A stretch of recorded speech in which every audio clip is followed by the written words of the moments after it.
dès le retour du Nil dans son lit, un gros problème avait surgi. Les limitations des champs avaient disparu.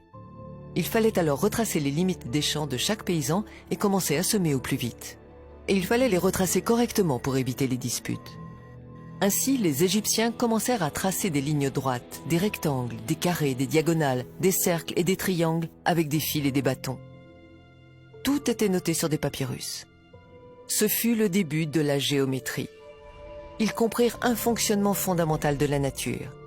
Tout est fractionné ou assemblé en petites unités égales. Cette constatation va leur servir tout au long de leur découverte. Il leur fallait aussi une unité de mesure pour bien délimiter les parcelles. C'est bien de faire de la géométrie, mais il faut mesurer les lignes. Ils pensent au pied du roi. La longueur du pied du roi peut être utilisée comme étalon. Cet étalon sera multiplié et distribué dans tout le royaume. Ils essayèrent les pieds, les bras, les jambes, les coudes du roi, mais il y avait un problème. Cette unité n'était pas fixe.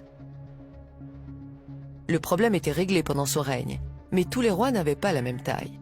Le roi suivant voudrait sûrement qu'on utilise son pied ou son coude par jalousie. Dans les collines, en attendant le recul du Nil, les Égyptiens réfléchissaient et cherchaient une solution au problème. Il fallait que cette unité de mesure ait une longueur fixe dans le temps, si possible, qu'elle ne change jamais. Ils observèrent la taille de différents végétaux, celle des fruits, des graines, tout objet y passa. Mais tous ces objets n'avaient pas de taille fixe.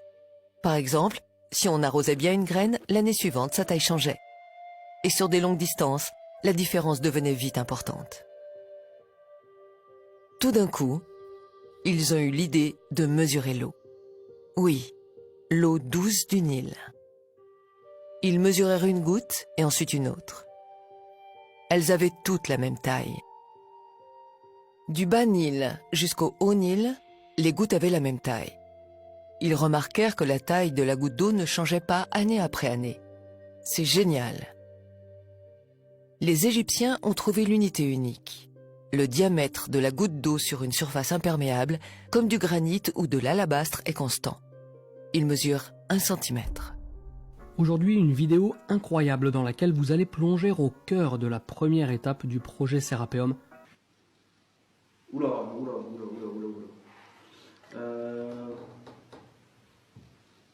Donc ça c'est l'arête N sur le schéma.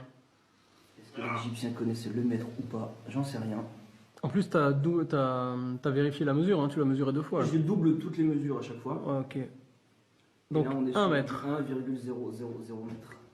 1 mètre pile mesuré au laser 2 fois de suite. Ils vont nommer cette petite unité doigt royal. 10 gouttes d'eau, soit 10 doigts royaux, égale une main royale. 100 gouttes d'eau, donc 100 doigts royaux, ou 10 mains royales, égale une jambe royale. Des siècles plus tard, on sortira ces découvertes des coffres secrets et on les renommera différemment. Le doigt royal sera appelé le centimètre, la main royale le décimètre et la jambe royale le mètre.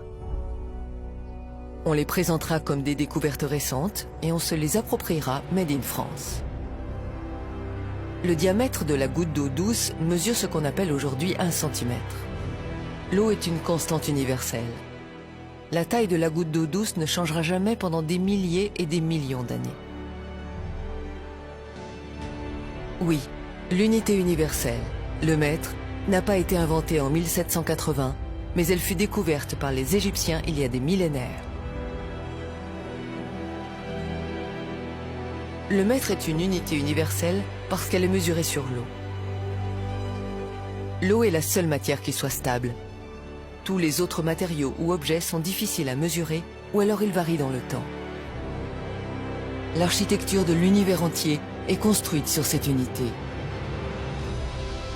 Sur le mètre, cette unité immuable, ont été définies les 6 unités fondamentales de la physique et de la chimie d'aujourd'hui.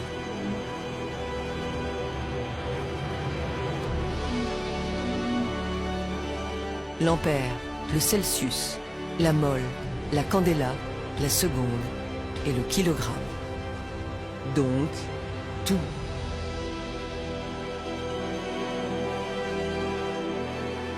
Maintenant que les Égyptiens ont découvert le mètre, ils peuvent tracer les parcelles sans problème.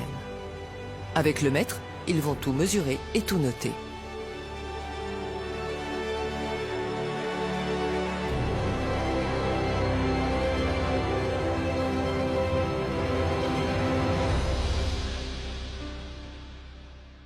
Ils prennent un disque de diamètre d'une jambe royale et l'entourent d'un fil. Ils déroulent le fil et le mesurent. Le périmètre du disque fait 3 jambes royales et 14 doigts royaux, soit 314 doigts royaux. Un disque de diamètre 10 déroulé correspond à 31 unités et à 4 sous-unités. Un disque de diamètre 1 correspond à 3 unités et à 14 sous-unités. Un chiffre ressort à chaque fois. 314, 31,4, 3,14. Il pense que ce chiffre est important. Ce chiffre, c'est le pi, 3,14.